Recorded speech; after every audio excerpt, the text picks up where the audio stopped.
Boa noite a todos. Esse nosso tema, o princípio da realidade, ele tem como base principal estudos de psicanalistas brasileiros, freudianos, que tentam nos mostrar como nós temos necessidades básicas extremamente humanas de lidarmos com a realidade. Então, o princípio da realidade passa a ser um tema de psicanálise e nós gostaríamos também de fazer uma comparação com aquilo que a doutrina espírita nos fala sobre o mesmo assunto, já com o título de resignação ativa, de aceitação dos problemas.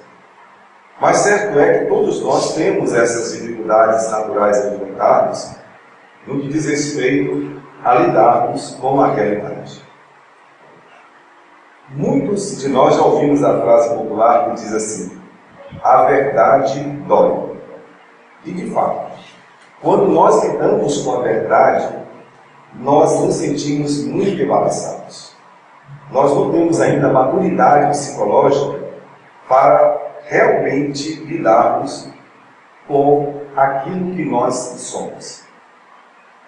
E Jung, um discípulo de Freud, psicanalista também, ele já coloca a realidade de uma maneira tão importante nas curas das doenças psicológicas que ele afirma categoricamente que se nós não nos conhecermos verdadeiramente, jamais iremos nos curar. O espírito Hamed, ele através de livros psicografados, ele vem nos falar exatamente com base em Jung, com base em Freud, das chamadas sombras que nós possuímos, que seriam aquelas partes obscuras do nosso ser, aquela parte que a gente não quer enxergar, que propositadamente a gente deixa de lado, joga para um canto, joga para o outro, fazemos o possível para que aquilo não apareça. E assim usamos todos os artifícios possíveis para que aquilo que está sob forma de uma realidade ainda não suportável que permaneça na sombra da verdade. Assim sendo, por esse ponto de vista, a doutrina espírita também, entrando com a psicologia transpessoal de Joana de Ângeles e utilizando-nos o Evangelho segundo o Espiritismo, um capítulo que fala justamente sobre o suicídio, sobre a loucura e as necessidades de resignação, também nos coloca diante da mesma situação, de que nós temos, com maiores dificuldades pessoais, aquelas que dizem respeito a não enfrentarmos quem realmente somos. Já foi dito e será dito ainda milhões de vezes aquela frase que nós precisamos nos conhecer mais. Existem técnicas, sugestões, propostas inúmeras, mas a gente acredita que já há no ser humano, dentro da sua própria consciência, aquilo que o livro dos Espíritos chama de as leis divinas. Consciência seria basicamente isso, um escrínio no qual as leis divinas estão impressas. E todos nós temos esse escrínio dentro de nós, uma espécie de cofre muito especial. Quando Deus nos dá a inteligência como princípio da própria existência, dentro da inteligência existe a consciência. Então, à medida que vamos desenvolvendo a inteligência, supõe-se que nós vamos também abrindo um pouco mais este escrínio da consciência. Mas muitas vezes a gente tem medo de abrir a consciência para examinar o que tem ali dentro, porque a gente tem que encontrar justamente as nossas imperfeições, ter que constatar, como alguém nos disse outro dia, estava dormindo com uma insônia, de repente, quando acordou, ficou com insônia, aí parece que alguma coisa abalava a sua própria consciência. Foi quando ele começou a chorar, porque pela primeira vez se percebeu uma pessoa extremamente egoísta. Aí começou a descortinar na sua mente, como se ele não tivesse controle sobre aquilo. E então ele começou a perceber nas suas atitudes desde a infância totalmente egocêntricas, totalmente para o interesse pessoal. Então ele se tomou um choque em perceber que ele dificilmente fazia alguma coisa, ou pensava em alguma coisa, ou falava alguma coisa, que no fundo, não fosse para atender algum interesse pessoal. Ele não se percebia até então, com esse exame chocante de consciência, como alguém que tenha feito algo desinteressadamente por alguém. E foi chocante para ele esse momento. Mas, quando nós desencarnamos, quando nós deixamos a roupagem física, que é uma roupagem temporária, nós recobramos a consciência. E tudo aquilo que nós realmente somos aparece. A consciência, poderíamos dizer, que é a grande chama da realidade. O que o Espiritismo nos fala é que nós deveríamos justamente aproveitar o momento que estamos encarnados, com a consciência ligeiramente abafada, para começarmos a fazer uma auto-investigação. E assim, por nós mesmos, nós vamos buscando examinar a nossa consciência e ela vai nos dizer quem realmente somos. Uma dificuldade que a psicanálise aponta para todos nós encontrarmos o princípio da realidade é que nós somos também especialistas em criar artifícios. Nós somos artistas naturais quando criamos as chamadas personas. A palavra persona, que vem do grego, que na sua origem, lá em tempos das peças teatrais, dos anfiteatros, o que se queria dizer ali com as personas é que você ia se esconder. Tudo era feito nas apresentações para que ninguém descobrisse quem era o ator ou a atriz que estava atuando. Eu me lembro que quando logo surgiu o grupo Secos e Molhados, nós morávamos em Brasília nessa época, e fomos ao show desse grupo que estava despontando, aqueles rapazes diferentes, né, pintados. E a grande curiosidade, nós éramos adolescentes, a grande curiosidade era justamente saber quem eram aquelas pessoas. E eles fizeram, na verdade, uma alusão a esse período da Grécia Antiga, especialmente em Atenas, em que os atores eles não se identificavam. Eles não tinham interesse em se identificar. Inclusive, havia até uma certa luta, porque sabe-se que muitas pessoas que se apresentam nos palcos são pessoas extremamente tímidas. Ou seja, a timidez no sentido de pessoas que têm um grande medo de se mostrarem e se escondem nesse fenômeno chamado timidez. Então, para se apresentarem, usavam esses processos transformistas para apresentarem qualquer encenação, com a certeza de que ninguém saberia quem de fato estava ali por trás daquela pessoa.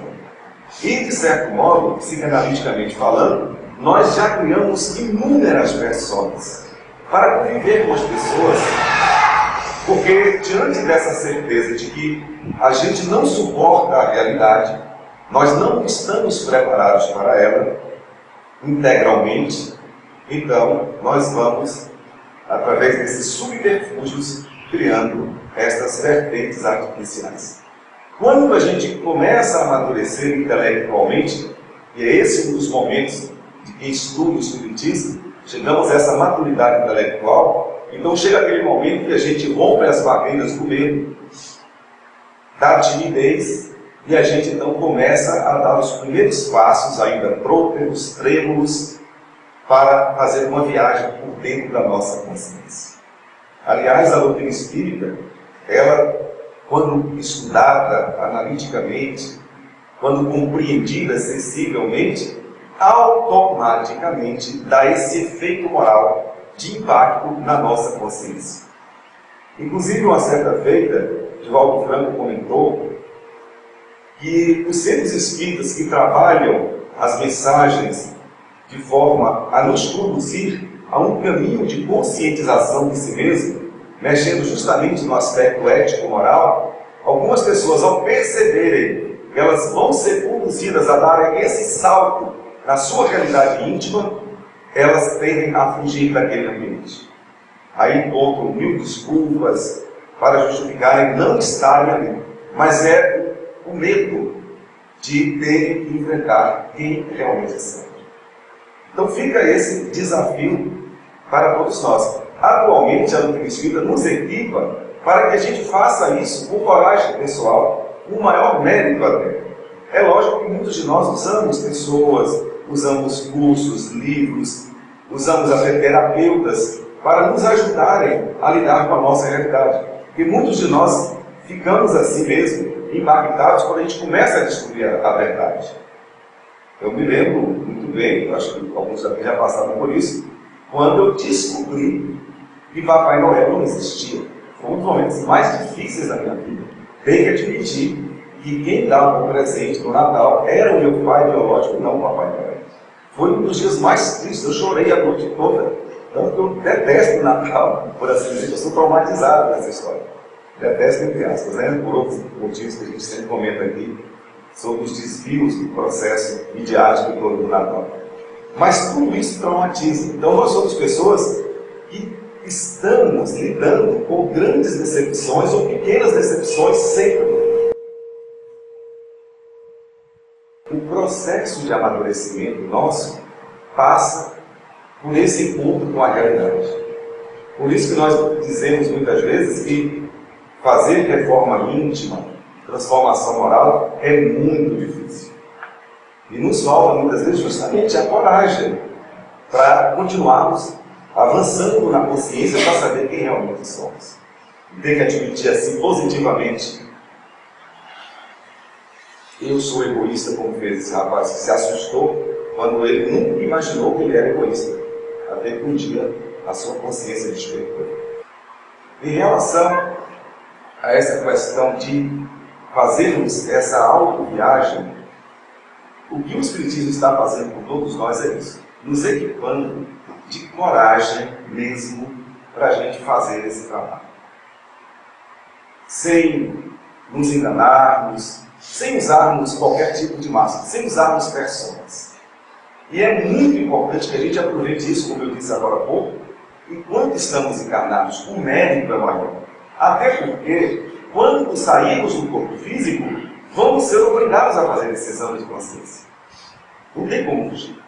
E dentro desse exame de consciência, é bom que a gente perceba que lá no íntimo dessa consciência, que é uma das partes mais especiais do princípio inteligente, encontram-se as leis divinas. Pronto. E é tudo que a gente precisa. É conhecer as leis divinas, nos apoiarmos nelas, para conseguirmos lidar com a nossa realidade de espírito imperfeito e termos coragem para superarmos as dificuldades e assim conseguirmos viver uma realidade diferente, onde a nossa consciência vai estar extremamente tranquila, porque nós agora estaremos tentando vivenciar estas leis, e à medida que a gente se esforça para vivenciar as leis divinas, a nossa consciência também nos dá um retorno de tranquilidade, de dever cumprido, de paz interior. E é tudo o que nós precisamos para realmente nos sentirmos em paz, para nos sentirmos felizes. Enquanto isso não ocorre, há sempre esse momento, ou de aflição, ou de medo, ou de fuga. Os psicanalistas, eles falam, com base nesse princípio da realidade de Freud, que enquanto nós não conseguimos lidar com a nossa realidade, a gente fica se pendurando em cordas. Então a gente vai buscar a porção de cordas da vida para a gente se apoiar nelas. Uma das cordas importantes é a própria família. As coisas estão ficando complicadas, aí vamos à família. Geralmente ali nós vamos encontrar uma ou duas ou três ou mais pessoas que vão nos dar força, nos dar sustentação para que a gente não tenha uma queda espiritual, uma queda psicológica profunda, desencadeando assim doenças diversas, não só psicológicas, como inclusive uma afetação profunda do sistema imunológico, dando permissão para que vários agentes invasores possam também aproveitar-se dessa vulnerabilidade, instalando-se aí doenças várias, inclusive o câncer, que é muito comum nos nossos dias. O que nós precisamos aprender é que sim, enquanto não somos pessoas conscientes, corajosos para lidar com a nossa realidade e fazendo uso diário desse encontro com a realidade para mudarmos essa realidade com base nas leis divinas, sem dúvida que todos nós precisaremos de muitas cordas para sermos sustentados. Como verdadeiros bonecos de marionete, e para se movimentarem, várias cordas precisam estar a postos. Esse é o momento nosso. Nós temos uma dependência muito grande de muitas cordas. As cordas afetivas, então, nós precisamos sentir a presença de amigos. Nós precisamos ter pelo menos a presença de um cão, como diria Divaldo Franco em sua prece, ou qualquer pessoa que nos dê a mão. A gente vive buscando cordas para termos sustentações. E a gente consegue. Encontra uma corda aqui, outra ali, umas cordas mais frágeis, outras mais fortes. Mas certo é, aí é que vem o princípio da realidade do fato, que todas essas cordas vão se romper. Vão se romper. Nós não poderemos evoluir sustentados por cordas psicológicas, por bengadas psicológicas, por muletas psicológicas. Essa semana, nós fazíamos um trabalho em equipe e em todos os lugares que nós tínhamos que passar, para um trabalho externo, há uma pessoa que estava conosco da equipe que levava uma bolsa. E em dado momento esqueceu a bolsa no carro, já estávamos perto do destino, andando a pé, naturalmente. Aí quando ela assim, e minha bolsa? Eu falei, o que foi? Tem dinheiro lá dentro? Não, é que eu não consigo sair sem minha bolsa. Eu falei, como assim? Não, eu não consigo, em qualquer lugar que eu vá, pode ser uma casa de um pobre, uma casa de um rico, pode ser uma repartição, pode ser uma praia, qualquer lugar, eu tenho que ter uma bolsa do meu lado, senão eu fico perdida, não tenho nenhum espaço.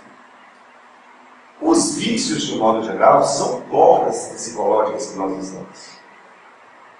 A bebida, o cigarro e todas as drogas são cordas em que nós tentamos nos sustentar para não cairmos de vez no fundo do poço.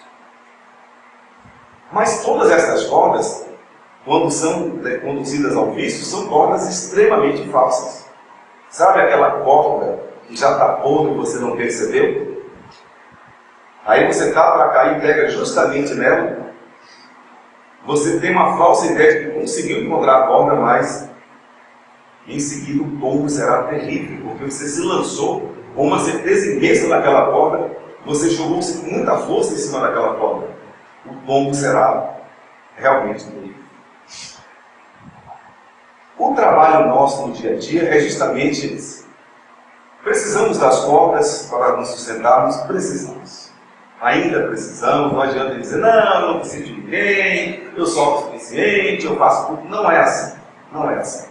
Nesse momento a gente se prende a muitas cordas. Mas é importante, enquanto a gente perceber que a gente está dependendo de cordas, de forças terceiras, que a gente se preocupe em se trabalhar intimamente para realmente ter uma fortaleza, como diria Cáritas em sua prece, que a gente possa se fartar tão grandemente de Deus que não nos faça falta o elogio ou a crítica de quem quer que seja. Para chegarmos a esse estágio, nós vamos ficar nos sustentando em várias cordas, mas se nós não fizermos isso conscientemente, sabendo que aquelas cordas são temporárias, nós poderemos ter percepções, quando encontrarmos a verdade, muito dolorosas. Então o ideal é ficarmos assim, estou segurando em cordas. Essas cordas não me pertencem. Eu vou ter que abandoná-las. E um outro problema no dia a dia, e isso é o que preocupa os terapeutas, é que quando a corda se rompe, e ela vai se romper, todas vão se romper, aí a pessoa entra em depressão. Perdi o meu pai, perdi a minha mãe, perdi o amor da minha vida, perdi o dinheiro, perdi o emprego. Todas essas cordas que vão nos sustentando. E aí é quando quando um princípio da realidade precisa ser trabalhado. De aceitação daquela corda que se rompeu. Onde entra no Espírito, nos falando da resignação ativa. Existe uma prece que é feita muitas vezes em nossas casas, em que em dado momento a gente busca pedir a Deus isso, que a gente tenha força, tenha coragem para mudar aquilo que podemos mudar em nós. Já é possível, já está ao nosso alcance. E resignação para aceitarmos aquilo que está difícil, mas que a gente ainda não tem como mudar. E mais ainda, discernimento para a gente saber o que é que precisa ser mudado, o que já pode ser mudado, e o que é que nós não devemos fazer nesse momento, aguardando calmamente até o momento certo de entrarmos em ação. Isso é a prática da vida psicológica de todos nós. Como na gíria popular de hoje se diz, aceita que dói menos. É o princípio da resignação. Não está sempre do jeito que eu quero, está tudo ao contrário do que eu quero. Para, porque não vai estar sempre do jeito. O difícil, às vezes, é a gente entender que o não da vida, ou a corda que se rompe, é um momento de crescimento. A gente tem uma dificuldade para entender isso. Então a gente se lança numa rebeldia, numa espécie de inconformação, e isso faz com que a gente sinta uma dor dilacerante. Que não precisaria ser tão dilacerante assim, se nós nos sustentássemos, logicamente, na corda principal da vida, que é Deus. Leon Denis, no seu livro O Grande Enigma, ele insiste, especialmente no capítulo Deus e o Universo, que a gente procure enxergar em toda parte a presença de Deus. Que a gente faça um esforço nesse sentido, que fica muito mais fácil de ver. É igual o ano retrasado, que nós fizemos aqui uma palestra no início dos trabalhos daquele ano, com base numa frase de caminhão, que diz assim, sem Deus nem tente. E de fato é assim. Se nós estivermos fazendo algo que não foi programado, que não foi endossado pelas leis divinas, não adianta, que a gente não vai conseguir. E não adianta ser rebelde, entrar para as drogas, fazer qualquer loucura, porque não vai mudar. Não vai mudar. No livro Estante da Vida, do espírito Humberto de Campos, fotografia de Chico Xavier, ali, Humberto de Campos, na condição de um repórter do além-túmulo, foi procurado por um jovem suicida, ainda em grande estado de sofrimento. Ao se aproximar, sem luz, contorcido, ele dizia da sua necessidade de desabafar. Ele tinha que passar aquilo para os outros. E sabia, alguém lhe havia informado, que Humberto de Campos estava autorizado a fazer reportagens para transmitir às pessoas encarnadas experiências dolorosas, para que essas experiências não fossem repetidas por pessoas invigilantes como ele. E às vezes, essa invigilância é tão sutil que quando a gente já vai perceber, a tragédia já aconteceu. É igual aquele cupim que vai corroendo anos e anos, e de repente, não mais que de repente, a casa de madeira vem ao chão. Mas não foi de repente. Foram muitos anos de ação negativa. E esse jovem, ele implorou ao Humberto de Campos que contasse a sua história. Na verdade, ele fez um relato muito dramático de alguém que estava com grandes dores. Logo, Humberto de Campos percebeu que tinha sido um enforcamento, porque as marcas das impressões do enforcamento estavam impressas no psiquismo daquele jovem, e aquilo estava instalado no seu corpo espiritual, no seu perispírito, já que o espírito, ele plasma, ele dá forma ao seu corpo espiritual daquilo que ele está sentindo. Os poderes mentais, eles vão ser impressos imediatamente no corpo físico. Então, tudo aquilo que a gente pensa que a gente é, vai aparecer naturalmente também nas marcas do corpo espiritual, que é o corpo que serve como modelo organizador biológico, e é o corpo que nós utilizamos quando deixamos a roupagem física. Então estava lá o drama marcado no corpo espiritual daquele jovem. E rapidamente ele disse o que aconteceu. Olha, tudo foi assim. Eu estava com amigos, eu não gostava de beber, bebida alcoólica, e os amigos começaram a beber. E me ofereceram uma espécie de licor, uma bebida que tinha um sabor até agradável, pelo que diziam, disfarçando aquele tempero agudo do álcool. Mas ele manteve-se firme até certo ponto, dizendo, não, eu não vou fazer isso. Enquanto isso, os jovens riam, gargalhavam, bebiam e começaram a provocar. Ah, você é um marica, é um filhinho da mamãe, você não é de nada, não deve nem tomar um gole. E ele foi sendo desafiado a tal ponto que chegou uma hora que ele não aguentou. Só que ele conta que não esperava, que não tinha base nenhuma para experimentar o álcool e ficar tudo por isso mesmo. Imediatamente tomou o primeiro gole e não parou mais de beber. Ele que estava se iniciando na vida de alfaiate, que naquela época era uma profissão muito procurada, no meado do século XX, agora já não mais atendia aos seus fregueses. A sua vida agora era se embriagando, chegando em casa extremamente embriagado, conduzido por mãos alheias, carregado mesmo, e sempre o recebia a sua mãe, que começou a descobrir um grande sofrimento pessoal em ver o seu filho naquele estado.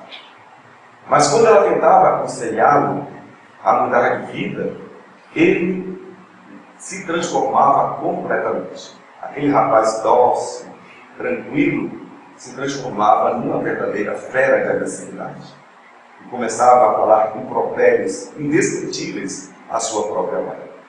E aquilo foi se repetindo a tal ponto, e o que ele se lembra é que ele estava agora despertando numa cadeia. Extremamente ressaqueado, dores por todo o corpo, aturdido.